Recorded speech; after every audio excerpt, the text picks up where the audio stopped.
YCP అధినేత జగన్ త్వరలో ఆంధ్రప్రదేశ్లోని 13 జిల్లాలను కవర్ చేస్తూ పాదయాత్ర చేయనున్నారు. వైసీపీ వ్యూహకర్త ప్రశాంత్ కిషోర్ ఈ మేరకు జగన్ కు సూచన చేసినట్టు తెలుస్తోంది. జగన్ హైదరాబాద్ లో ఉంటే రాష్ట్రానికి రాజకీయాలకు దూరంగా ఉన్నట్లు ఉందని, పాదయాత్ర చేస్తే ప్రజల్లో ఉండేందుకు అవకాశం ఉంటుందని సూచించారు.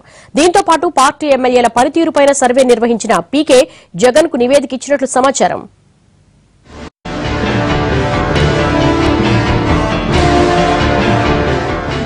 ఎన్నికలు మరో 20 నెలలు మాత్రమే ఉన్నాయి. ముందస్తు ఎన్నికలు వస్తే 15 నెలల్లోనే జరగవచ్చు. పార్టీలన్నీ వ్యూహాలకు పదును పెడుతున్నాయి. వైసీపీ మరో అడుగు ముందుకేసి ఎన్నికల వ్యూహకర్త ప్రశాంత్ కిషోర్ ను పార్టీ తరపున స్ట్రాటజిస్ట్ గా నియమించుకుంది. ఆయన సేవలకు 50 కోట్ల రూపాయల వరకు చెల్లిస్తున్నట్లు సమాచారం. వైసీపీ తరపున రంగంలోకి దిగిన ప్రశాంత్ కిషోర్ గ్రౌండ్ లెవెల్లో పరిస్థితులపై సర్వే చేసి నివేదిక రూపొందించారు.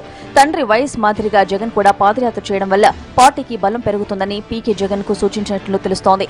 పాదయాత్ర చేస్తూ ప్రజల సమస్యలపై పోరాడుతూ ప్రజా జీవితంలోనే ఉండాలని ప్రశాంత్ కిషోర్ జగన్ కు సూచించారు. హైదరాబాద్ లో ఉంటే నెగటివ్ ఇమేజ్ పెరుగుతోందని, దీన్ని పోగొట్టుకోవాలంటే పాదయాత్ర చేయడం మేలని సూచించినట్లు సమాచారం.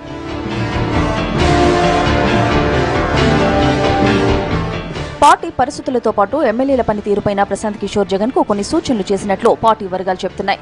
ప్రస్తుతం పార్టీలో ఉన్న ఎమ్మెల్యేల్లో 23 మంది పైన ప్రజల్లో తీవ్ర వ్యతిరేకత ఉందని, వీళ్లకు సీట్లిస్తే ఖచ్చితంగా ఓడిపోతారని పీకే సర్వేలో తేలినట్లు సమాచారం. ఇదే విషయాన్ని జగన్ కు చెప్పిన ప్రశాంత్ కిషోర్ ఆయా నియోజకవర్గాల్లో కొత్త వారిని చూసుకోవాలని జగన్ కు సూచించారు. ప్రశాంత్ కిషోర్ చెప్పిన అంశాలకు జగన్ కూడా పూర్తి మద్దతు పలికినట్లు తెలుస్తోంది. జగన్ పాదయాత్రకు సంబంధించిన షెడ్యూలు, వివరాలపై జిల్లా నేతలతో సంప్రదింపులు జరుపుతున్నారు.